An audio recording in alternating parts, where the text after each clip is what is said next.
Mulai. Oke, kami dari kelompok A, kami akan memberikan presentasi tentang makalah untuk memenuhi tugas mata kuliah seminar MSDM.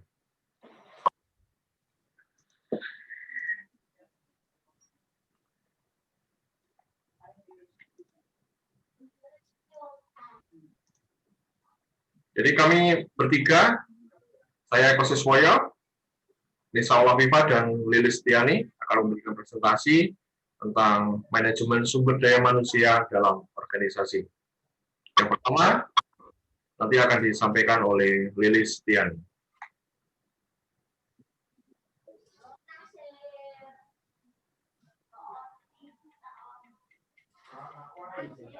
Bab 1, pendahuluan. 1. Latar belakang.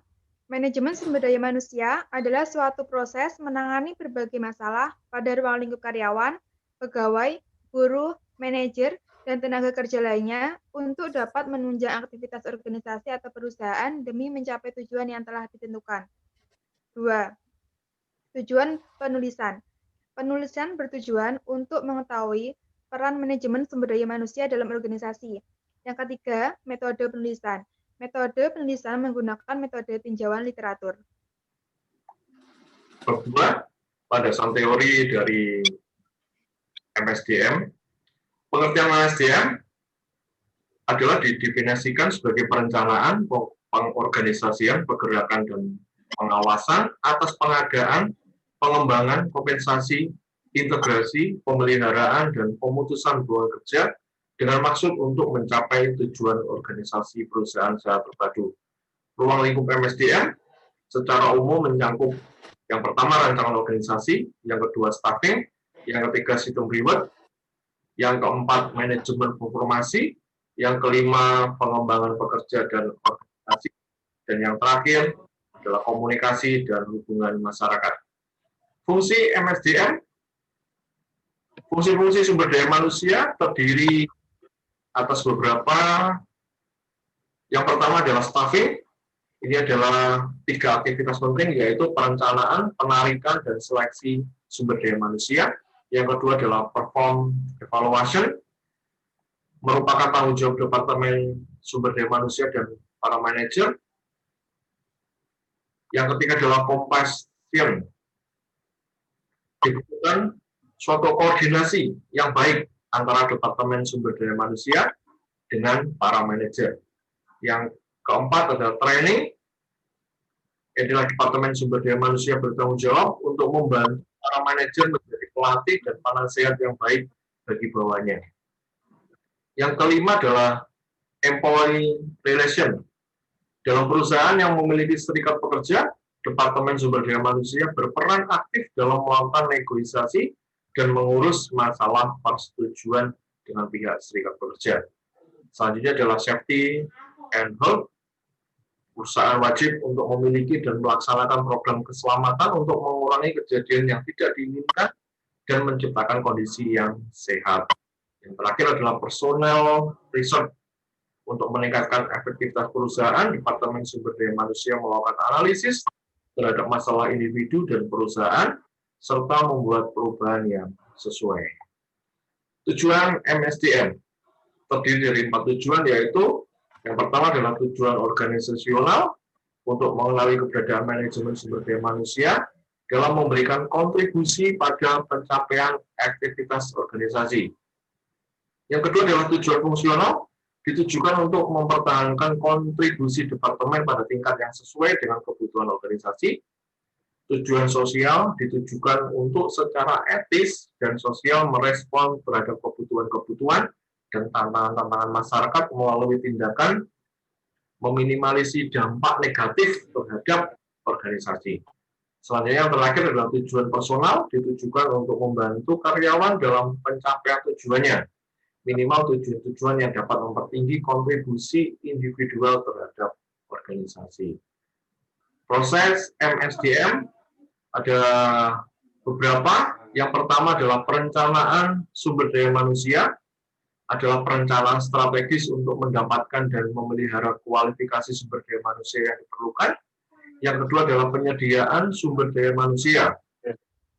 Ketersediaan SDM menurut kualifikasi tertentu merupakan konsekuensi logis dan implikasi dari adanya perencanaan sumber daya manusia.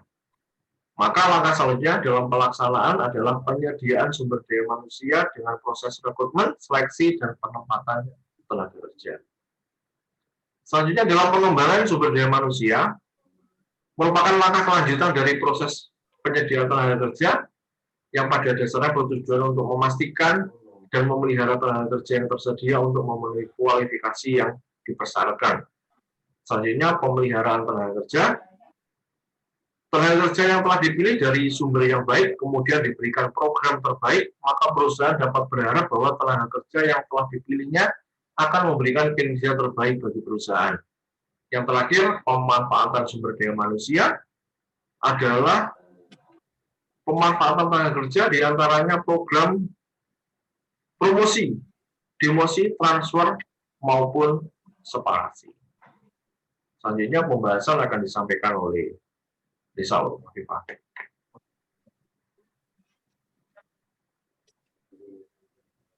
Bab 3 pembahasan. Pentingnya MSDM ini dapat disoroti dari berbagai perspektif. SP Siagian menyoroti relevansi dan pentingnya MSDM dari 6 perspektif, yaitu perspektif politik, ekonomi, sosial kultural, hukum, administrasi, dan teknologi. Yang pertama, perspektif politik. Pada perspektif ini lebih banyak mengarah pada sudut makro, bahwa sumber daya manusia merupakan aset yang penting yang dimiliki oleh suatu organisasi, mulai dari level makro atau negara, bahkan internasional hingga level mikro. Yang kedua, perspektif ekonomi. Pada perspektif ini, orang sering beranggapan bahwa pemahaman MSDM tidak lain karena untuk kepentingan ekonomi semata.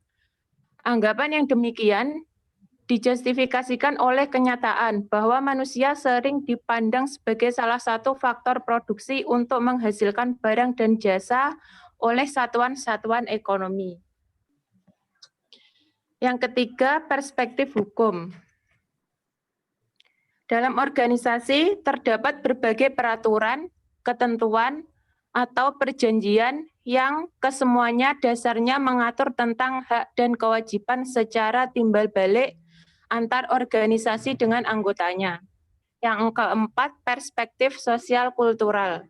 Ada 2 alasan utama yang mendasari perspektif ini, yaitu yang pertama, sisi yang satu ini lebih peka karena berkaitan langsung dengan harkat dan martabat manusia. Yang kedua, ditekankan bahwa sulit diperoleh suatu sistem MSDM yang bebas nilai.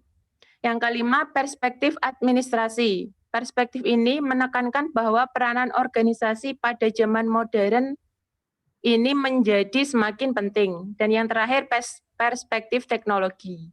Relevansi dan pentingnya MSDM tidak terlepas dari berbagai perkembangan dan kemajuan yang dicapai di bidang iptek. Oke. Bab 4, kesimpulan dan saran. Kesimpulannya adalah manajemen sumber daya manusia mempunyai 3 fungsi, yaitu fungsi manajerial, fungsi operasional, dan berfungsi mencapai tujuan organisasi secara terpadu. Sedangkan tugas dari manajemen sumber daya manusia adalah pengadaan staf, pengembangan SDM-nya, mengurus kompensasi, mengurus keselamatan dan kesehatan kerja, mengurus hubungan kerja, dan hubungan industrial. Sedangkan saran, tujuan utama manajemen sumber daya manusia adalah untuk meningkatkan kontribusi sumber daya manusia atau karyawan terhadap organisasi. Untuk itu, hal ini dapat dipahami bahwa semua kegiatan organisasi dalam mencapai tujuannya tergantung pada manusia-manusia yang mengelola organisasi tersebut. Demikianlah presentasi dari kelompok A. Saya Eko Siswoyo, Saul Afifah, dan Lilis Tiani menyampaikan terima kasih atas kurang dan lebihnya. Kami minta maaf dan kami menunggu untuk pertanyaan-pertanyaan yang akan disampaikan untuk kami boleh memberikan jawaban. Terima kasih atas perhatiannya.